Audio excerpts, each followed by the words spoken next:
रुसले आफ्नो सेनामा भर्ती हुने बित्तिकै नागरिकता, पासपोर्ट र पिआर दिने व्यवस्थाले लुकीछिपी रुस जाने नेपालीहरूको सङ्ख्या ह्वात्तै बढ्यो। सरकारलाई भने थपियो चुनौती।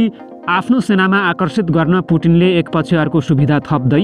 फ्रान्समा 34 वर्षका एक युवक बने त्यहाँको प्रधानमन्त्री। उनी विश्वकै कान्छो प्रधानमन्त्री भएको खुलासा।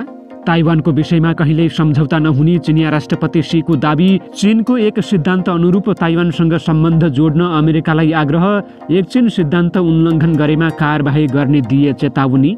उत्तर कोरियाका सर्वोच्च नेता किम जोङ उन हिजोबाट 40 वर्ष पुगे। अमेरिकाका एक खेलाडीले दिए किमलाई जन्मदिनको शुभकामना। भारतीय अधिकारीहरूसँगको बैठकमा सन् 1950 को सन्धिका बारेमा दरोसँग कुरा राखेको प्रधानमन्त्री प्रचण्डको दाबी। पञ्चेश्वरको डिपिआर अन्तिम चरणमा पुगेको गराए जानकारी। गत वर्ष सगरमाथामा बेपत्ता बनेका मलेसियन नागरिक मोहम्मद हवारीको आगामी वसन्त ऋतुबाट खोजी गरिने निर्णय। दक्षिण अमेरिकी राज्य इक्वेडरको एक टेलिभिजन लाइभ भइरहेकै बेला टेलिभिजनका कर्मचारीहरूमाथि आतंककारी समूहको हमला।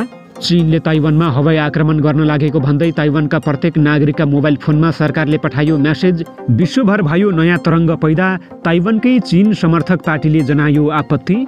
र चिनिया लगानीमा बनेका विद्युत किन्न भारतले अस्वीकार गरेको प्रधानमन्त्री प्रचण्डको दाबी। आफ्नो लगानीमा बनेका विद्युत मात्र किन्ने भारतले देखायो सङ्केत। नमस्कार। ग्रेटर नेपाल टिभीले तयार पारेको राष्ट्रिय तथा अन्तर्राष्ट्रिय समाचारहरूको सङ्गालो ग्रेटर न्युजबाट विवश बुढाथोकीको यहाँलाई हार्दिक स्वागत छ। तपाईँले हाम्रो समाचार कहाँबाट हेर्दै हुनुहुन्छ कृपया यसबारेमा पनि हामीलाई जानकारी गराउन नभुल्नुहोला। अब समाचार विस्तारमा।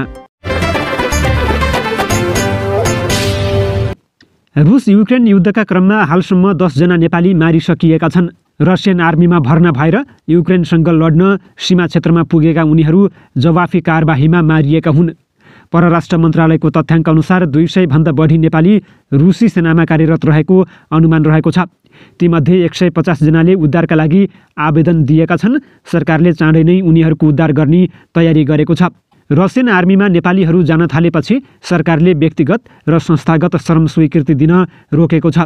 त्यस्तै अन्य कामको लागि समेत रुस र युक्रेन जानमा रोक लगाएको छ। आकर्षक तलब तथा राम्रो सेवा सुविधाको प्रलोभनमा परेर नेपालीहरू बढी केन्द्रित भइरहेका छन्।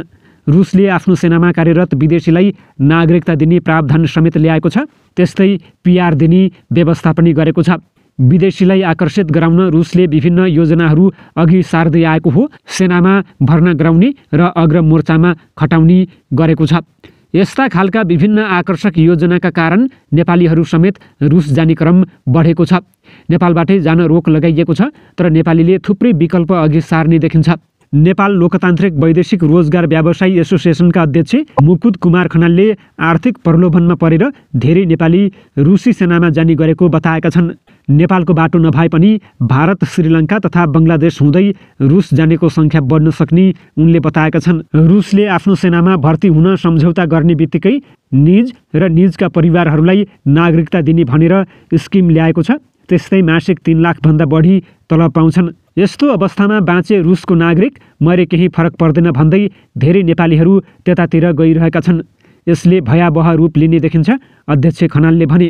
यसतर्फ सरकारवाला निकाय समयमै सचेत हुनुपर्ने उनको भनाइरहेको छ। परराष्ट्र मन्त्रालयले यसअघि नै रुसलाई कूटनीतिक नोट पठाउँदै आफ्ना नागरिकलाई आर्मीमा भर्ना नगर्न अनुरोध गरेको थियो। त्यस्तै आर्मीमा भर्ना भएका नागरिकलाई फिर्ता पठाउन समेत अनुरोध गरेको थियो। तर रुसले यस विषयमा कुनै चासो नदिएको परराष्ट्र स्रोतको भनाइरहेको छ। रसियन आर्मीमा कार्यरत नेपालीको अवस्था, उनीहरूलाई स्वदेश फिर्ती लगायतका विषयमा कुरा गर्न परराष्ट्र मन्त्री एनपी साउद रुस जाने तयारीमा छन्। परराष्ट्रले उनको भ्रमणको तालिका बनाउन मस्को स्थित नेपाली दूतावासलाई निर्देशन नै दिएको छ। सोही आधारमा मन्त्री साउदको भ्रमणको तयारीलाई तीव्रता दिएको मन्त्रालय स्रोतले बताएको छ। नेपालीहरू रसियन आर्मीमा जाने क्रम बढेको प्रति परराष्ट्र मन्त्रालय सचेत रहेको मन्त्री साउदको भनाइरहेको छ। फ्रान्सेली राष्ट्रपति इमानुएल म्याक्रोनले ग्याब्रिएल एटललाई देशको नयाँ प्रधानमन्त्री नियुक्त गरेका छन्। खुल्ला रूपमा आफूलाई समलिङ्गी बताउने 34 वर्षीय एटल फ्रान्सको सबैभन्दा कम उमेरमा सरकार प्रमुख बनेका छन्। उनी 29 वर्षको उमेरमा सरकारका सबैभन्दा कम उमेरका मन्त्री बनेका थिए। त्यति बेला उनी कनिष्ठ शिक्षा मन्त्री बनेका थिए। सन् 2020देखि उनी सरकारको प्रवक्ता भए। राष्ट्रपति म्याक्रोन पुनः निर्वाचित भएपछि एटल छोटो समयको लागि बजेट मन्त्री थिए। त्यसपछि गत जुलाईमा शिक्षा मन्त्रीको जिम्मेवारी पाएका नवनियुक्त प्रधानमन्त्री सरकारको सबैभन्दा प्रशंसनीय पात्र रहेका विभिन्न मत सर्वेक्षणले देखाएको छ।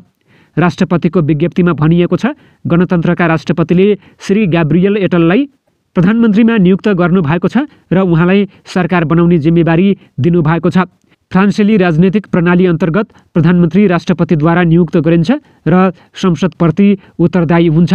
नवनियुक्त प्रधानमन्त्री एटल घरेलु नीति कार्यान्वयन गर्ने एवं सरकारका मन्त्रीहरूको टोलीलाई समन्वय गर्ने जिम्मेवारीमा हुनेछन्। 2023मा अलोकप्रिय पेन्सन र अध्यागमन सुधारलाई धक्का दिएपछि म्याक्रोनले चुनौतीहरूको भेष भोग्नु परेको छ।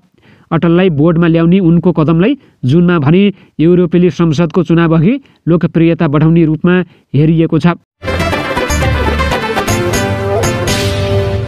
चीनले आफूले ताइवानको विषयमा कहिल्यै पनि सम्झौता नगर्ने बताएको छ। सन् 2021 पछि पहिलो पटक भइरहेको अमेरिकासँगको सैन्य वार्तामा चीनले आफूले ताइवानको विषयमा कहिल्यै पनि सम्झौता नगर्ने स्पष्ट अडान राखेको बीबीसीले जनाएको छ। चीनले अमेरिकासँग ताइवानलाई हतियार उपलब्ध गराउन बन्द गर्न र ताइवानसँग आफूहरूको चिन्तालाई गम्भीरतापूर्वक लिन पनि भनेको छ। चीनले समानता र सम्मानको आधारमा अमेरिकासँग स्वस्थ र स्थिर सैन्य सम्बन्ध विकास गर्ने आफ्नो इच्छा रहेको भन्दै अमेरिकी पक्षले एक चीन सिद्धान्तको सम्मान गर्दै ताइवानसँग त्यही खालको व्यवहार गर्नुपर्ने बताएको छ। ताइवानमा चुनाव हुनुभन्दा केही दिन अघि भएको वार्तामा चीनले लिएको अडानलाई अर्थपूर्ण रूपमा हेरिएको छ। ताइवानमा आउँदो शनिबार राष्ट्रपतीय चुनाव हुँदैछ। चीनले ताइवानलाई आफ्नै भूमि ठान्छ, तर ताइवानले स्वतन्त्र राज्यको दाबी गर्दै आएको छ। धेरै देशले ताइवानलाई छुट्टै राज्यको मान्यता नदिएको भए पनि अमेरिकाले स्वतन्त्र राज्यकै रूपमा सहयोग गर्दै आएको छ। उत्तर कोरियाका सर्वोच्च नेता किम जोङ उनको उमेरलाई लिएर जारी शङ्काका बीच उनको उमेर 40 वर्ष भएको अनुमान गरिएको छ। यस गोप्य राष्ट्रका नेताको वास्तविक जन्मदिन आजसम्म थाहा छैन। यसबारे उत्तर कोरियाका विश्लेषकहरूले विभिन्न अनुमान गरेका छन्। विज्ञहरूको भनाइ सही हो भने सोमबार उनको उमेर 40 वर्ष पुगेको छ। सोही दिन अधिकारीहरूले केही तस्बिरहरू जारी गरेका थिए जसमा उनी आफ्नी छोरीसँग कुखुरा फार्ममा गएका थिए। अघिल्ला शासकहरूको तुलनामा उनको जन्मदिन धेरै गोप्य रहन्छ। उनीभन्दा पहिले उनका बुवा किम जोङ इल र उनका हजुरबुवा किम इल सुङ सत्तामा हुँदा उनीहरूको जन्मदिनलाई राष्ट्रिय उत्सवको रूपमा मनाइयो। आज पनि उनीहरूको जन्मदिनमा बिदा हुन्छ। किम जोङ उनको जन्म मिति 8 जनवरीको हो कि होइन यो अझै रहस्य नै रहेको छ। तर यो उनको जन्मदिन हो भन्ने कुरा जनवरी 2020मा सङ्केत गरिएको थियो। 6 वर्ष अघि अमेरिकी बास्केटबल खेलाडी डेनिस रोडम्यानले हजारौँको भिडमा किम जोङ उनलाई जन्मदिनको शुभकामना दिएका थिए। प्रधानमन्त्री पुष्पकमल दाहाल प्रचण्डले भारतीय अधिकारीहरूसँग भएका पछिल्ला बैठकहरूमा नेपालको पक्षबाट सन् 1950को सन्धि र सीमा विवादका विषयमा आफ्नो पक्षबाट दहरुसँग कुरा राखिएको बताएका छन्। बुधबार प्रतिनिधि सभाको कानुन न्याय तथा मानवाधिकार समितिको बैठकमा प्रधानमन्त्री दाहालले मुलुकको हितलाई अगाडि राखेर नै कुरा राखिएको र मुलुकको आर्थिक हितलाई प्राथमिकता दिएको बताएका छन्। नेपालको राष्ट्रिय हित, जनताको बृहत्तर हित र आर्थिक समृद्धिलाई ध्यानमा राखेर भारतीय पक्षसँग नेपालले कुरा राखेको प्रधानमन्त्रीको भनाइ थियो। उनले कतिपय विषयमा भने भारतसँग नेपाली पक्षले आफ्ना कुरा दहरुसँग राखेको बताएका छन्। ती विषयमा सीमा समस्या पनि रहेको उनको भनाइरहेको थियो। भारतसँग कतिपय विषयमा अलि टफ डिस्कसन नभएको होइन। सन् 1950को सन्धि सीमा विवादसँग सम्बन्धित विषयमा हामीले विगतदेखिको पोजिसनलाई दहरुसँग राखिएको छ, उनले भने। त्यस्तै प्रधानमन्त्री दाहालले पञ्चेश्वर जलविद्युत परियोजनाको कार्य प्रारम्भको तयारी अन्तिम चरणमा पुर्याइएको पनि जानकारी दिए। उनले पञ्चेश्वरको डिपिआर स्वीकृत गर्न अन्तिम चरणमा पुगेको पनि बताए। उनले भने पञ्चेश्वर अन्तिम चरणमा पुगेको छ, डिपिआर फाइनल गर्ने कुरा आउने केही दिनभित्र ब्रेक थ्रु हुन्छ, उनले भने। विश्वको सर्वोच्च शिखर सगरमाथामा गत वर्ष वसन्त ऋतुमा बेपत्ता भएका मुहम्मद हवारी हासिमको खोजी अभियान यो वर्ष वसन्त ऋतुमा हुने भएको छ। मलेसियन आरोही मोहम्मद हवारी सन् 2023 मे 18 तारिखदेखि बेपत्ता रहेकी छन्। उनले सन् 2023 मे 18 तारिखका दिन सगरमाथाको चुचुरोमा पाइला टेकेकी थिइन् भने मे 20 तारिखमा क्याम्प 4बाट बेपत्ता भएको पायोनियर एडभेन्चर कम्पनीका कार्यकारी निर्देशक नवीन कार्कीले जानकारी दिएका छन्। हासिमले मे 18 तारिखका दिन दिउँसो 3:40 सफलतापूर्वक आरोहण गरेकी थिइन्। सगरमाथा आरोहण गर्ने व्यक्तिको सूचीमा आफूलाई पहिलो श्रवण शक्ति गुमाएका व्यक्तिको रेकर्ड होल्डरको रूपमा समेत स्थापित गर्न सफल भएकी छन्। 33 वर्षीय आरोही हासिमको खोजी आगामी वर्षको वसन्त ऋतु अप्रिल र मेमा गरिने भएको हो। कम्पनीले सबै एक्सपिडिसन कम्पनीहरूसँग मिलेर उनको खोजी गर्ने पायोनियर एडभेन्चर कम्पनीका कार्यकारी निर्देशक कार्कीले बताए। नाकबधारी बन्दुकधारी समूहले इक्वेडरको एउटा टेलिभिजन लाइभ स्टुडियोमा पसेर आतंक मच्चाएको छ। टेलिभिजन प्रसारण भइरहेका बेला मास्क लगाएर पसेको समूहले टेलिभिजन कर्मीलाई नियन्त्रणमा लिएर धम्की दिएको हो। लाइभ प्रसारण भइरहेका बेला स्टुडियोमा पसेका आतंकवादी समूहले कर्मचारीहरूलाई भुइँमा सुत्न लगाएका थिए। यी सबै दृश्य टेलिभिजनबाट प्रसारित भएको थियो। इक्वेडरमा 2 महिने सङ्कटकाल घोषणा भएको भोलिपल्टै जेलबाट एकजना कुख्यात कैदी भागेसँगै टेलिभिजनमा आतंककारी समूह प्रवेश गरेको हो। इक्वेडर विश्वमा सबैभन्दा धेरै केरा निर्यातकर्ता मुलुकको रूपमा चिनिन्छ। इक्वेडरले तेल, कफी, कोको र माछा पनि उल्लेख्य निर्यात गर्दै आएको छ। राष्ट्रपति ड्यानियल नोबोआले आन्तरिक सशस्त्र द्वन्द्वलाई नियन्त्रण गर्न सशस्त्र सेना परिचालन गर्ने घोषणा गरेका छन्। अन्तर्राष्ट्रिय सङ्गठित अपराध, आतंकवादी सङ्गठन र युद्धरत पक्षलाई सैन्य कारबाही गरिने राष्ट्रपति नोबोआले घोषणा गरेका छन्। ताइवानमा जनवरी 13का दिन राष्ट्रपतिको निर्वाचन हुँदैछ। शनिबार हुन लागेको निर्वाचन अघि ताइवानमा चीनले हवाई आक्रमण गर्न लागेको भनेर अफवाह फैलिएको थियो। चीनले ताइवानलाई आफूबाट अलग भएको प्रान्तको रूपमा लिने गर्दछ। चीनले शान्तिपूर्वक नमाने सैन्य बल प्रयोग गर्दै भए पनि ताइवान चीनमा समाहित हुने बताउँछ। लामो समय यता चिनिया लडाकु विमानहरू ताइवानको हवाई क्षेत्रमै घुस्ने गरेका छन्। निर्वाचनमा चीन आफू निकट पार्टीले चुनाव जितोस् भन्ने चाहन्छ। ताइवानमा वर्तमान विपक्षी पार्टी कुओमिन्ताङ चीन निकट मानिन्छ। निर्वाचनको समय नजिकै गर्दा चीनले ताइवानप्रतिको आफ्नो दृष्टिकोण परिवर्तन नहुने बारम्बार बताइरहेको छ। यस्तोमा हालै चीनले भू उपग्रह प्रक्षेपण गर्दा ताइवानभर आक्रमणको त्रास फैलिएको थियो। चीनले रकेट मार्फत भू उपग्रह अन्तरिक्षमा पठाउँदा ताइवानका मोबाइलमा चीनबाट हवाई आक्रमण हुन लागेको चेतावनी प्राप्त भएका थिए। मोबाइल फोन प्रयोगकर्ताहरूलाई आफ्नो सुरक्षाको लागि सचेत रहनुहोस् भन्ने चेतावनी सन्देश प्राप्त भएको बीबीसीले जनाएको छ। यसको अर्थ यो हो कि चीनले ताइवानलाई जति बेला पनि आक्रमण गर्न सक्दछ भन्नेमा ताइवान सजग रहेको छ। वास्तवमा चीनको सिचुवान प्रान्तको सिच्याङ स्याटेलाइट प्रक्षेपण केन्द्रबाट उक्त स्याटेलाइट प्रक्षेपण गरिएको थियो। ताइवानको रक्षा मन्त्रालयका अनुसार चिनिया रकेट ताइवानको हवाई क्षेत्रमा पसेपछि त्यस्तो चेतावनी जारी भएको थियो। तर उक्त स्याटेलाइट ताइवानको हवाई क्षेत्र पार गर्दा उच्च उचाइमा थियो।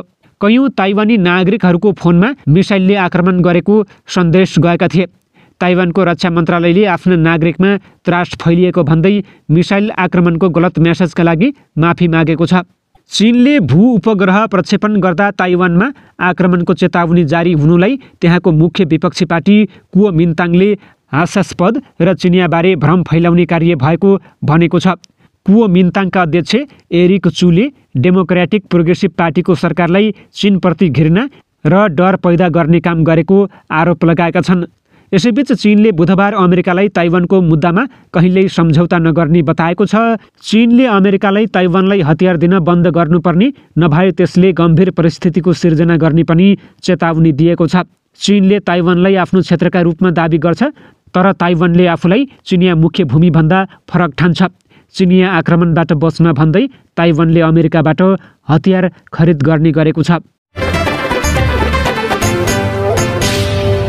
प्रधानमन्त्री पुष्पकमल दाहाल प्रचण्डले चीनले नेपालमा प्रत्यक्ष लगानी गरेका आयोजनाबाट उत्पादित विद्युत किन्ने बारेमा भारतले असहमति प्रकट गरेको बताएका छन्। बुधबार सिंहदरबारमा बसेको कानुन न्याय तथा मानवाधिकार समितिको बैठकमा बोल्दै उनले यस्तो बताएका हुन्। उनले भारतीय विदेश मन्त्री एस जयशंकर नेपाल भ्रमणमा आएका बेलामा भएको नेपाल भारत 10 वर्षमा 10,000 मेगावाट विद्युत सम्झौतामा भारतले चीन सरकारले नेपालमा प्रत्यक्ष लगानी गरेका आयोजनाबाट उत्पादित विद्युत किन्ने बारेमा असहमति जनाएको बताएका छन्। उनले आफूहरूले ग्लोबल टेन्डर आह्वान गरी निर्माण भएको विद्युतलाई चीन सरकारले उत्पादन गरेको भन्न नमिल्ने कुरा राखेको र त्यसको लागि अझै छलफल हुने स्पष्ट पारे। उनले यो सम्झौताले नेपाल र भारतबीच दीर्घकालमा विद्युत व्यापारको ढोका खोल्ने बताएका छन्। भारतले नेपालमा आफूले बनाएका कम्पनीबाट उत्पादित विद्युत मात्रै लैजाने भन्ने कुरा सत्य नरहेको जिकिर गरे। उनले भने, मैले भारत भ्रमणका क्रममा भएको सम्झौता अनुसार नेपालबाट आगामी 10 वर्षमा 10,000 मेगावाट बराबरको विद्युत भारतमा निर्यात गर्ने भन्ने सहमति भएको थियो। त्यो सहमतिलाई कार्यरूप दिन, कार्यान्वयनमा लैजान एकातिर त भारत सरकारको मन्त्री परिषदबाट त्यसलाई अनुमोदन गर्नुपर्दथ्यो, अर्को फेरि औपचारिक ढङ्गले दुवै देशको सरकारका प्रतिनिधिहरूको हस्ताक्षर हुनुपर्दथ्यो। मेरो भ्रमणका क्रममा भएका त्यो सहमतिलाई केही समयपछि, केही हप्तापछि भारत सरकारको मन्त्री परिषदबाट त्यसलाई अनुमोदन गरियो। अहिले भारतीय विदेश मन्त्री नेपाल भ्रमणमा रहेको बेलामा दुवै देशका सरकारका प्रतिनिधिहरूले हस्ताक्षर गरेर अन्तिम रूप दियो। हवस् त, यिनै खबरसँगै ग्रेटर नेपाल टिभीले तयार पारेको राष्ट्रिय तथा अन्तर्राष्ट्रिय समाचारहरूको सङ्गालो ग्रेटर न्युजको समय सकिएको छ। यतिन्जेलसम्म हेरेर साथ दिने तपाईँ सम्पूर्ण दर्शकलाई धेरै धन्यवाद भन्दै म विवश बुढाथोकीलाई पनि आज्ञा दिनुहोस्। नमस्कार।